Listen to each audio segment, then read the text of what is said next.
Avez-vous déjà entendu parler du Centre de pédiatrie sociale en communauté de Gaspé, aussi connu sous le nom de l'Équipage?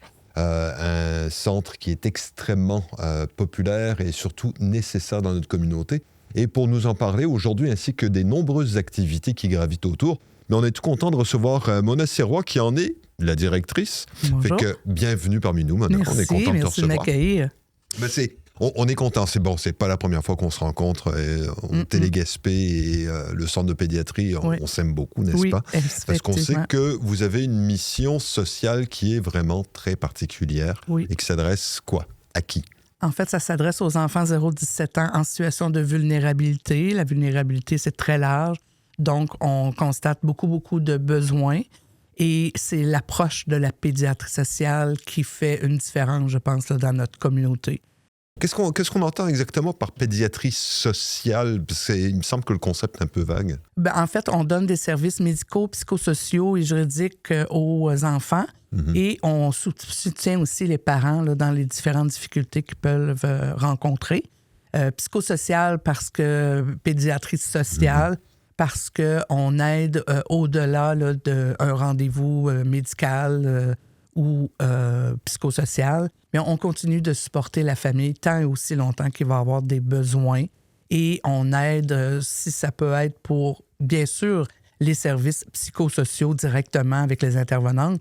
Mais les intervenantes sont aussi là pour accompagner quand les besoins vont comme un accompagnement chez le médecin, de recevoir, par exemple, l'enfant un diagnostic qui est soulevé, de permettre d'aider les parents à accueillir ça et comment affronter le défi qui s'annonce à lui en ce moment-là. Donc, c'est un peu ça, là, c'est vraiment dans le social, de l'aide aussi dans les épiceries. Et c'est beaucoup aussi dans les partenariats qu'on fait avec les différents organismes ou même communautés, là, les gens directement, beaucoup de bénévoles aussi dans la pédiatrie sociale. Donc, C'est ça, puis vous vous adressez, donc vous travaillez en partenariat avec différents organismes à travers Gaspé. Oui. Et vous, c'est comme... Là, quand tu me parles de diagnostic là, par rapport à des enfants, là, on parle de quel type de problématique? Pour donner un exemple, là, qu'un enfant, on nous soulève les difficultés rencontrées, on peut référer bien sûr aux services, dans les services publics pour avoir le diagnostic de autisme, par exemple. Par exemple. Et là, on met tout ce qu'il faut en place autour de la famille pour les aider à accueillir cette nouvelle-là et comment cheminer avec l'enfant avec un tel diagnostic. Ça peut être Gilles Latourette, il y a différents diagnostics. Oui, c'est ça. Ça peut être Gilles Latourette, ça peut être TDAH. Exactement. Ça peut être, et tout. Puis souvent, on s'entend que les parents sont un peu démunis par rapport à ce type de situation, à savoir comment négocier avec la réalité au quotidien. Finalement. Exactement. Et c'est là où vous intervenez. Oui, entre autres, parce qu'un enfant n'a pas besoin d'avoir un diagnostic pour qu'on puisse l'aider. Ça peut être, par exemple, au niveau du développement, des difficultés scolaires, des difficultés temporaires aussi.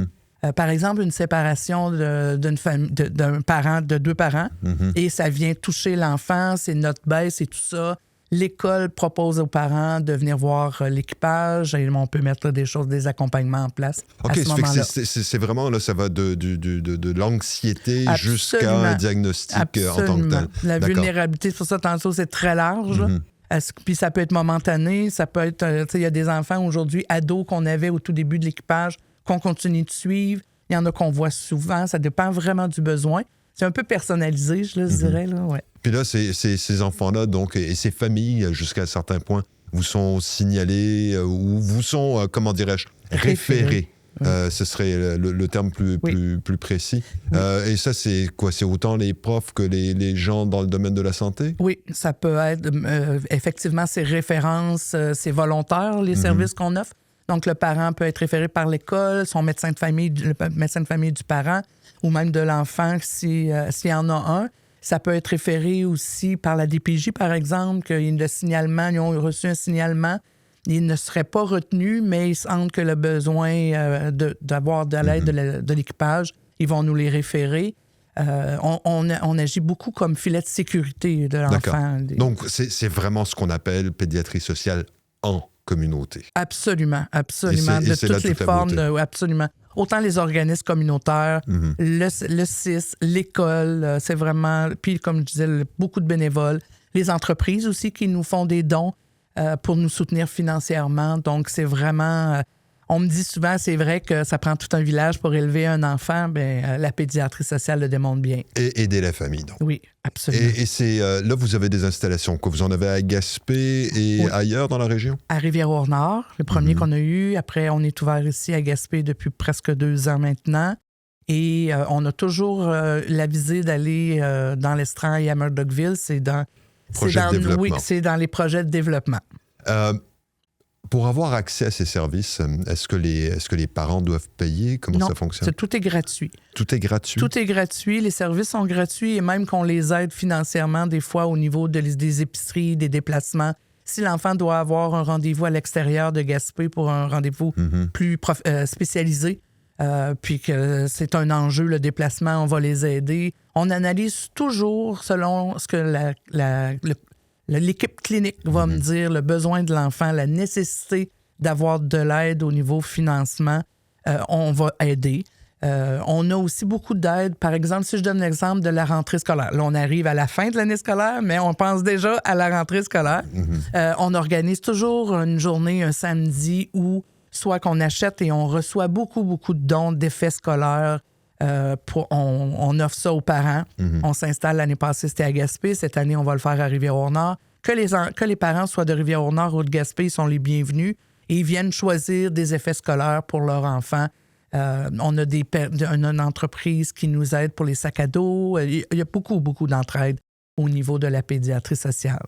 Donc, beaucoup de partenaires, des services qui sont offerts gratuitement. Oui. N'en demeure pas moins que, même si vous avez des partenaires, même si vous avez quand même un certain financement gouvernemental, ce genre de choses, n'en demeure pas moins que trouver des sous, tu me permettras l'expression, c'est un challenge. Absolument. Et ça, c'est le plus gros défi auquel vous faites face? C'est le plus gros défi auquel on fait face. Plus on a de l'argent, plus on peut aider les parents puis les enfants. Là, on parle justement, on parle de je sais pas si de combien de familles, combien d'enfants que vous venez en aide? Présentement, on a à peu près 160 enfants. C'est beaucoup. Oui. On les voit pas tous au jour le jour. Il y en a qu'on voit aux 6 mois, mais on assure toujours le filet de sécurité. Et s'il y a un problème qui survient, que ça fait longtemps qu'on n'a pas vu l'enfant, on le prend là où il est. On aide, il reste dans nos services tant qu'il n'aura pas atteint 18 ans. Et même des fois, si l'enfant est encore insécure, on va s'assurer de bien entourer l'enfant avant de fermer son dossier. Là, puis là, je vais en revenir justement à cette histoire de sous, parce que il n'en demeure pas moins qu'on aimerait bien vivre d'amour, d'eau fraîche et de bonne volonté. N'en demeure pas moins que ces histoires de sous, ça fait en sorte que vous êtes, je dirais, perpétuellement en recherche de financement et vous faites preuve de beaucoup d'imagination, disons, parce que là, je regarde, on ne parlera pas de l'ensemble des activités que vous avez sur l'ensemble de l'année, mais là, il y en a quelques-unes qui retiennent mon attention à court terme. On en discutait un petit peu tout à l'heure, c'est parmi les activités que vous avez, il y en a une, puis on parlera d'autres par la suite, chasse à l'as. J'ai déjà entendu parler de ça, mais j'ai jamais compris exactement ce que c'est. En fait, la chasse à l'as, c'est que les gens achètent durant la semaine un billet 5 3 10 8 billets 20 Ils peuvent l'acheter en ligne et présentement, on met des points de vente dans les commerces. Là. Présentement, on est en train, parce qu'on se rend compte que les gens achètent plus facilement directement qu'en ligne. Fait que pour que ça puisse fonctionner, on le fait comme ça. On prend un billet. Le vendredi midi au Carrefour, on fait le tirage de la journée, de la semaine. D'accord. Et la personne que son nom est tiré gagne 20% de ce qu'on a vendu comme billet durant la semaine. Automatiquement, si ton nom sort à midi le vendredi, tu as 20%. La semaine passée, la dame a gagné 923 $. Ah, quand même? Oui. Et ça lui donne aussi la chance de choisir une carte.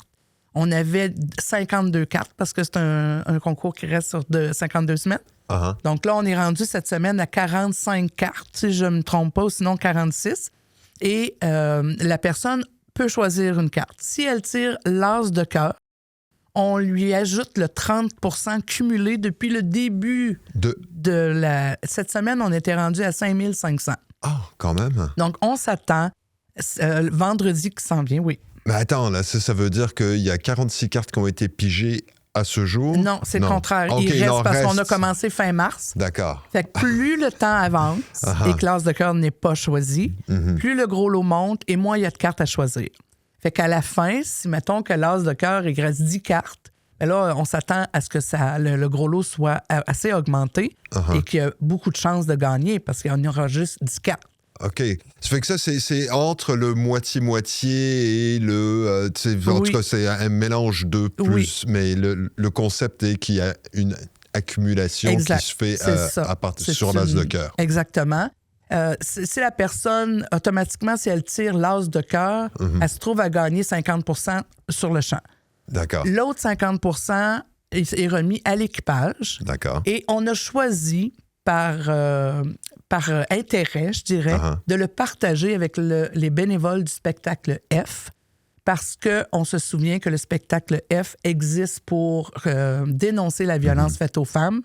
Alors, on a voulu collaborer, on a vérifié avec, est-ce que vous voulez devenir partenaire avec nous? Donc, à la fin, quand le l'as de cœur va être choisi, le 50 % va être divisé en deux entre l'équipage et le spectacle, les bénévoles. Aider les bénévoles, parce que les bénévoles, à chaque représentation, font le spectacle à leurs frais, se déplacent et tout ça. Puis ils ont été à Québec et tout. Puis là, ils se préparent justement à aller en France. Exactement. Je pense. En tout cas, c'est un excellent spectacle en passant. Le spectacle est grandiose et la cause est très bonne aussi. Donc, par choix, on peut partager le 50 % D'accord. Là, tu me dis, bon, on peut acheter des billets en ligne. Oui. Sinon, vous êtes en train de diversifier les endroits où on peut acheter? Oui. Présentement, à partir de jeudi, à toutes les 2 semaines, à tous les jeudis, 10h30 à Rivière-au-Nord, à l'épicerie Allemande Spiro chez Ami. À la plage Jacques-Cartier, ça sera de 9h à 21h. À l'épicerie à Rivière-au-Nord, ça sera de 10h30 à 12h30. D'accord. À la plage Jacques-Cartier, on commence cette semaine aussi de 9h à 21h. Et au Carrefour Gaspé, le matin du tirage, le vendredi, de 9h à peu près jusqu'au tirage. Et c'est ça. Est-ce que vous avez un kiosque ou comment? En fait, c'est des bénévoles. C'est D'accord. Jean-Guy Chaverry et sa conjointe Jacqueline qui s'occupent de ça. C'est toujours les mêmes bénévoles qui... C'est les mêmes bénévoles qui chapeautent les autres bénévoles. D'accord. C'est eux autres qui créent des équipes. On a bien sûr des choristes de F qui viennent aider. Puis sinon, c'est Jean-Guy et sa conjointe Jacqueline là, qui s'occupent d'avoir des bénévoles pour aller à ces points de vente-là. Moi, je collabore du mieux que je peux, mais c'est beaucoup Jean-Guy et sa conjointe qui chapeautent ça. C'est nécessaire. Sans eux, il n'y en aurait pas de chasse à l'as. Et ça, c'est des bénévoles exemplaires. On les aime. Et on s'entend que le bénévolat, aujourd'hui, c'est quelque chose qui... c'est une denrée relativement rare, on va le dire. Absolument. Alors que vous, réellement, il y a un engouement pour la cause. Oui, heureusement. Heureusement, parce que pas de bénévoles, pas d'équipage. Là. Pour moi, c'est clair, parce qu'on a vraiment beaucoup d'aide, tant pour des choses comme ça, ou pour quand on a besoin d'un déplacement, par exemple. T'sais, des fois, j'ai besoin de faire transporter des meubles d'une place à une autre pour un parent. Il y a toujours quelqu'un qui lève la main, heureusement. Et là, c'est... si je comprends bien, il y a la vente pour la chasse à l'as qui va être à un endroit ou à un autre. Ça se déplace? Oui, on l'annonce comme là, aujourd'hui, cette semaine, on va dire où est-ce qu'on est. À l'épicerie à Rivière-au-Nord, j'ai canné là... toutes les 2 semaines à partir de jeudi. D'accord. Tous les jeudis, 10h30. Tous les 2 jeudis, 10h30. Et les autres endroits, là, Jean-Guy m'informe, là, j'ai eu cette place-là, j'ai eu cette place-là. Fait que j'en profite pour remercier les commerçants qui nous accueillent aussi. D'accord. Puis pour savoir exactement, justement, où vous serez d'un endroit, c'est quoi, sur Facebook, sur notre page Facebook, c'est annoncé où est-ce qu'on sera en personne. Et il y a toujours équipage.org. En ligne, c'est très facile. Quelqu'un qui connaît là, la chasse à l'as, c'est très facile d'aller se procurer un billet. Puis, ils reçoivent là, leur billet automatiquement. Là. D'accord. Bon, ça, c'est pour la chasse à l'as et on s'entend que c'est une activité qui est importante et qui se poursuit pratiquement toute l'année. Jusqu'à ce que l'as de cœur soit sorti. Jusqu'à ce que l'as de cœur soit sorti. Si elle sort avant les 26 premières semaines, on va recommencer à zéro. Ah, quand même. Oui. D'accord, soyez, parce que Mais sinon... on la souhaite pas tout de suite. D'accord. OK. Autre activité qui a toute son importance, et là, on tombe dans un domaine qui est complètement différent. On parle du Roulon-Don. Roulon-Don, c'est notre 4e édition le 5 juillet. On va en parler un peu plus dans les prochaines semaines, mais c'est notre activité à vélo. Les gens peuvent faire entre 6 et 90 km sur le territoire de Gaspé. 90 km. OK, chacun son truc. Tu t'inscris. Alors, c'est ça. Les gens, c'est notre 4e édition. On a ajouté le 90 km cette année. C'est une nouveauté. Habituellement, on arrête à 70.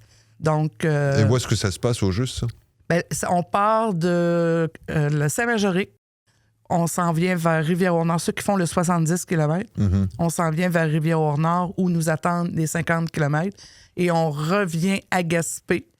Et après ça, ben, les gens qui font 90 km pourront faire 2 fois le tour de baie en revenant de Saint-Majoric. C'est une petite journée. Une petite journée. Non, il y en a qui ont les mollets pour faire ce genre d'activité. Absolument. Puis il y a aussi la piste cyclable à Gaspé où les familles peuvent faire leurs kilomètres aussi. Et donc, on va en parler un peu plus. Les inscriptions vont sortir bientôt. Puis les gens payent pour leur inscription. On va suivre ça sur Facebook, donc, par rapport aux inscriptions pour le Roulon-Don. Oui, ça s'en vient. On pense avoir des nouvelles quand? On va dévoiler officiellement le 20 mai. D'accord. Et la date à retenir, c'est le 5 juillet, dimanche le 5 juillet. Habituellement, on débute vers 8h30, puis ça se termine, tout le monde se rassemble à la gare intermodale vers midi, à peu près 12h30. Puis là, on fait la fête. Et là, on fait la fête. Bon, dans la joie et la bonne humeur. Il y a un buffet aussi fait par des bénévoles qui accueillent les cyclistes. D'accord. Bon, donc on surveille sur Facebook pour le Roulon-Don, avis à tous les sportifs, n'est-ce pas? Bien sûr. Sinon, il y a un autre... et là, on tombe encore dans un autre univers, et là, ça va être quelque chose, puisqu'on parle d'un spectacle qui aura lieu, en juin prochain? Le 6 juin, à la salle de spectacle du Centre de création-diffusion de Gaspé. C'est un spectacle qui est inspiré de l'émission En direct de l'univers et qui va s'appeler Les coups de cœur musicaux de Manuel Brault. Ça consiste en quoi? En fait, ça consiste à voir en vrai. C'est sûr qu'on n'a pas les budgets et la notoriété de l'émission qu'on écoute le samedi soir, mais on va voir des similitudes, c'est certain. Ça consiste à surprendre Manuel. Manuel a complété le formulaire, le questionnaire nécessaire à trouver les chansons, trouver les artistes. On a un house band qui, si je peux prendre le temps, de Jean-Pierre Robillard, Mathieu Jonca, qui sont directeurs musicaux. Eux, ils se sont occupés, ils s'occupent encore de monter les medleys, par exemple, des chansons, parce que sinon, on en aurait vu pour 3 jours, on comprend bien. Fait qu'ils ont créé des medleys, ils ont fait les partitions et tout ça. Jean-Pierre a fait tout le visuel qu'on va voir au spectacle. Ça va être... là, je continue. Jean-Pierre, Mathieu Mainville au drum, Alex Pelletier à la guitare. C'est des bonnes pointures que vous avez. Oui, absolument, absolument. Dan Lebreu aussi, qui va être un peu musicien, mais surtout technicien de scène. Et Megan McCollum, qui va être là aussi comme claviériste et aux voix. C'est du très sérieux, n'est-ce pas? Oui, on a vraiment un beau house band et énormément de travail, mais je suis tellement fébrile de présenter ça. Ça va être quelque chose. Je pense que Manuel, il ne peut pas s'imaginer ce qui l'attend. Je travaille fort pour que le secret soit bien gardé. Mais là, minimalement, il sait qu'il y a un spectacle. Absolument. Manuel, il connaît le house band. Okay. Il sait que c'est Caroline Farley qui va l'animer. D'ailleurs, on va aller le rencontrer la semaine prochaine pour créer un premier contact. Mais il sait pas ce qu'il va y avoir au menu, quoi. Non, c'est ça. C'est parmi les chansons et les anecdotes qu'ils nous ont données dans son questionnaire.